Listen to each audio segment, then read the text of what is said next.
जी हाँ, तो मैं लेके आ गया हूं आपके लिए अगली वीडियो, और इस वीडियो बहुत ही खास होने वाली है ये वाली वीडियो। क्यों? क्योंकि कितना पढ़ लिया है ये इंपॉर्टेंट नहीं है, 3 घंटे में कैसे परफॉर्म करोगे, पेपर छूट जाएगा तो गड़बड़ हो जाएगी, पजल हो जाओगे। तो मैंने स्ट्रेटेजी बनाई है 2 तरीके के बच्चों के लिए। पहले तरीके के बच्चे जिनका एफएम स्ट्रांग है तो उसे पूरे 3 घंटे किस तरीके से डिवोट करने हैं, और जिनका एसएम स्ट्रांग है उन्हें किस तरीके से डिवोट करने चाहिए। हालांकि पेपर आप देखेंगे, आप डिसाइड करेंगे, लेकिन मेरी गाइडेंस और सजेशन ये रहेगी, इस तरीके से आप अपने पेपर को बिल्कुल भी एक भी नंबर का नहीं छूटेगा, और बेस्ट से बेस्ट टाइम होगा, और बफर टाइम भी बच जाएगा लास्ट में आपके पास। तो इस तरीके से आप वीडियो को शुरू करते हैं, और पहले ही आपको ऑल द वेरी बेस्ट बोल दूं।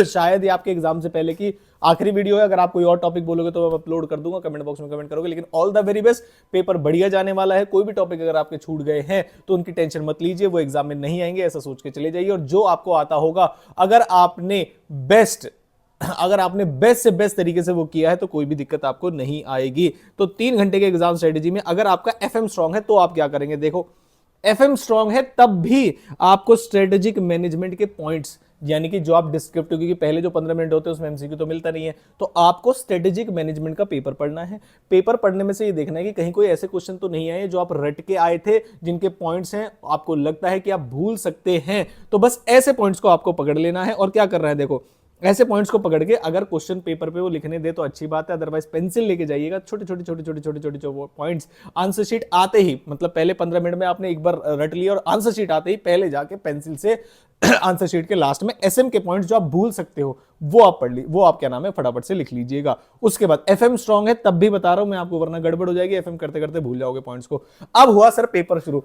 पेपर शुरू होने के बाद फिर से आप 10 मिनट रीडिंग टाइम लगाएंगे फाइनेंशियल मैनेजमेंट के पेपर को एनालाइज करने के लिए कि उसमें कौन सा क्वेश्चन आप छोड़ने वाले हैं। सिलेक्शन इज वेरी इंपॉर्टेंट, लेंदी नहीं होना चाहिए क्वेश्चन, और कोशिश करिएगा कि जिस क्वेश्चन में छोटे छोटे क्वेश्चन, जैसे 7 नंबर का, 3 नंबर का, 5 नंबर का, 5 नंबर का, बड़ा कोई क्वेश्चन ना हो। अगर आप छोटा सिलेक्ट करेंगे तो ज्यादा चांसेस है आपको पूरे पूरे नंबर मिलेंगे। तो फिर 1 घंटा 15 मिनट आपको लगाना है, घड़ी ऐसे ही बिल्कुल, और जहां हो जाए 1-2 मिनट आगे पीछे, 2-3 मिनट आगे पीछे तो चलते नहीं, वहां छोड़ देना आप पेपर को। 1 घंटा 15 मिनट लगा के एफएम का डिस्क्रिप्टिव पार्ट आपको सॉल्व करना है। एमसीक्यू अभी तक आपने नहीं छुए हैं। फिर जो बैलेंस 15 से 20 मिनट है उसमें आप एफएम के एमसीक्यूज कर लीजिए।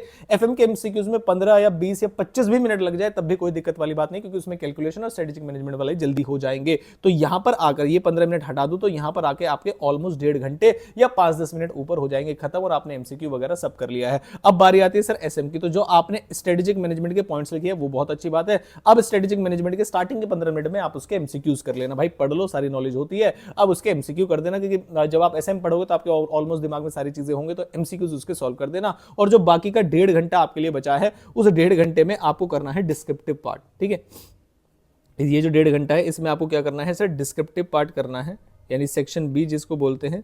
डिस्क्रिप्टिव पार्ट किसका? डिस्क्रिप्टिव पार्ट एसएम का। उसके बाद आप रुक जाइए और फिर देखिए कि आपके लास्ट के 15 मिनट बचे हैं। लास्ट के 15 मिनट बचे हैं तो कहीं कोई एफएम में क्वेश्चन तो नहीं रह गया था, कहीं कोई एफएम की थ्योरी तो नहीं रह गई थी, वो देख लीजिए। कीवर्ड्स को अंडरलाइन कर लीजिए लास्ट के 15 मिनट में। लिखते लिखते करोगे तो शायद टाइम लग सकता है, और लास्ट के 15 मिनट बफर होना बहुत ज्यादा जरूरी है आपके एग्जाम के लिए। तो ये कुछ ऐसी स्ट्रेटेजी है जो मुझे लगता है, हालांकि मैंने 1.5 आवर्स क्यों लिख दिया है तो फिर तो टाइम ही नहीं बचेगा, 1 आवर, 1 घंटा आप डिस्क्रिप्टिव पार्ट को लिखेंगे।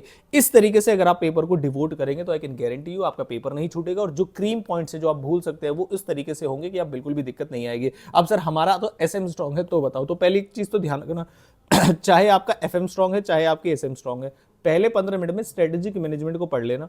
स्ट्रेटेजिक मैनेजमेंट का डिस्क्रिप्टिव पार्ट जो आपको मिल ही जाता है क्वेश्चन पेपर, उसमें से जो, क्योंकि कई बार ऐसा होता है भाई आते आते भूल जाते हो, सिलेबस ही ऐसा है, तो देख लेना कहीं कोई ऐसा टॉपिक तो नहीं आया कि आपको वो आता है, और फटाफट से या तो 15 मिनट बाद जैसे आंसर शीट मिलेगी उस पर लिख लेना, और या तो क्वेश्चन पेपर पे थोड़ा अगर पेंसिल से लिखना चाहो तो लिख देना, और कोई मना करे तो भाई हटा देना। ठीक है, उसके बाद 1 घंटा 15 मिनट लगाना है आपको, और 1 घंटा 15 मिनट लगा के आपको एसएम का डिस्क्रिप्टिव पार्ट पूरा लिखना है। उस समय पहले एमसीक्यूज नहीं पढ़ने हैं, फिर लास्ट में आप एमसीक्यू कर लीजिए, या इसे वाइस वर्सा भी कर सकते हैं, पहले एमसीक्यू, इसमें कोई दिक्कत वाली बात नहीं है, इसको आप इंटरचेंज कर सकते हैं।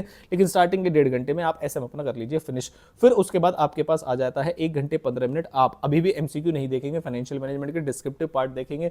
फिर उसके बाद आपको 15 से 20 मिनट क्या नाम है बफर बचेगा ही कहां, फिर सही बात है। तो आप 1 घंटे में एफएम करेंगे पहले, और 1 घंटा 15 बफर आपको इस वाले केस में नहीं लेना चाहिए, छोड़ो बफर का क्या करना, थ्योरी तो आपने कर ली। तो 1 घंटा 15 मिनट लगा के आपको कम से कम 1 घंटा 15 मिनट लगा के आपको पूरा एफएम अच्छे से सॉल्व करना है और लास्ट के 15-20 मिनट में आप एमसीक्यू कर लेना और इसे 1 घंटा लगा लेना और एमसीक्यू में 20-25 मिनट लगा देना। एमसीक्यू फाइनेंशियल मैनेजमेंट के ध्यान से करना, स्ट्रेटेजिक मैनेजमेंट के या तो आते होंगे या नहीं आते होंगे तो उसमें आपका समय नहीं लगेगा। तो ये एक प्रो स्ट्रेटेजी है मेरे हिसाब से। इस वाली स्ट्रेटेजी के साथ अगर आप जाओगे तो ज्यादा अच्छा रहेगा, जिसमें प्रैक्टिकल में एग्जामिनेशन लाने के ओवरऑल पेपर में ज्यादा चांसेस होते हैं as compare to strategic management. कितना भी अच्छा लिख लेना, कुछ ना कुछ मार्क्स तो वो काटते हैं, ये आप भी जानते हैं। बस अपना बेस्ट दे के आना और पेपर बहुत बढ़िया जाएगा। ये मुझे ऐसी इंट्यूशन है कि आप सभी का पेपर आज बढ़िया जाएगा। और दूसरी चीज, या तो एफएम मुश्किल आएगा या एसएम मुश्किल आएगा, तो टेंशन मत लेना। या तो एमसीक्यूज मुश्किल आएंगे या डिस्क्रिप्टिव पार्ट मुश्किल आएगा। मुश्किल आएगा तो पूरा पेपर मुश्किल नहीं आएगा, ये बात आप ध्यान रखिएगा। सर्वाइवल के लिए 40 मार्क्स वाला पेपर आपका इजीली हो जाएगा विद एमसीक्यूज, उसमें कोई दिक्कत नहीं आएगी आपको। बस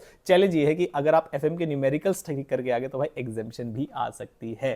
ठीक है भाई चुन्नू मुन्नू, तो अब मिलता हूं मैं आपसे शायद एमसीक्यू सॉल्यूशन के वक्त। अदरवाइज कोई और टॉपिक चाहिए तो अब मेरा नंबर आपके पास है, वहां जाके आप मुझे मैसेज कर दीजिएगा, वहां पर मैं आपको वो चीज़ प्रोवाइड कर दूंगा। Thank you so much, all the very best, और आगे मिलेंगे फिर एग्जाम के बाद और इसे करेक्ट रहेंगे। हमारे इंस्टाग्राम चैनल को भी फॉलो कर दीजिएगा, अगर बोलोगे तो अगली वाली वीडियो में दिखा दूंगा। Thank you so much.